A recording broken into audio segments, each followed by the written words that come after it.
Good morning, friends, for this edition of Sound Bites. This is Pastor Kelly, obviously, with you. Hey, we've been talking throughout the week on the subject of spiritual warfare. We talked about spiritual oppression, what that represented, demonization, what that represented on Monday. On Wednesday, we spoke about demon possession and what that really was, and at least my opinion, and from a spiritual perspective, what does it mean to be actually demon possessed, and how often is that in a believer's life? Now I want to launch into a practical application of both of these messages. I want to get into really what happens in spiritual warfare. We can talk about the believer's position, we're going to, and all the tricks of the devil. Yeah, we're going to do that. But what I'm going to talk about here in the next couple of weeks is very, very subtle.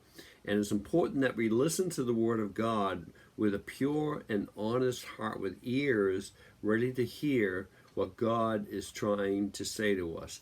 Now, you can read the whole passage, but in Ephesians 4:22 through 31, especially in verse 27, it says, "Give no place," King James, or opportunity, depending on what translation you're reading, "to the devil," to the slanderer. That's his name, what it means, the slanderer. Satan means hinderer.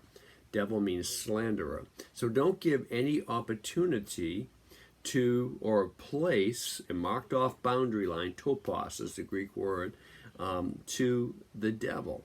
Now, how many of us do this on a regular basis and don't even know we're doing it?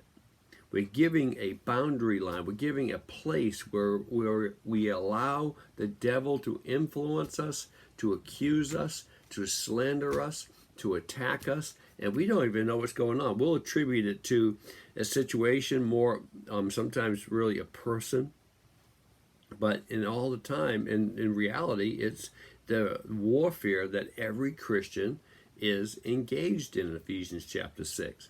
Now, I grew up near a city landfill, dump. I should say dump.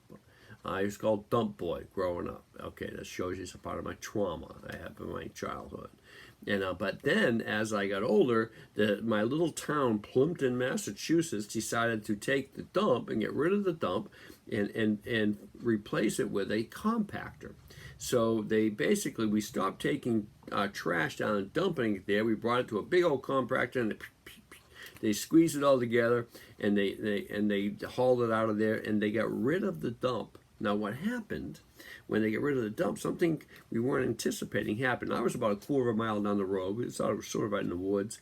There's all the rats that lived in the dump, because rats are attracted to garbage, and rats are attracted to trash.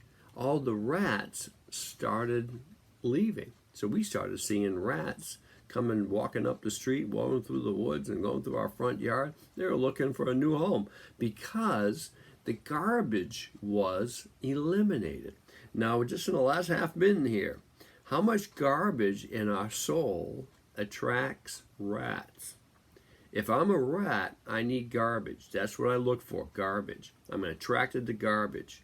So maybe in spiritual warfare, if we could identify the garbage in our soul, we could identify the rats that are trying to get at it, the demons, the devil's trying to get at it. Now, we'll see a lot more of this in the next 2 or 3 weeks here. God bless you all. Have a great, great weekend. I'll see you Monday morning on Sound Bites.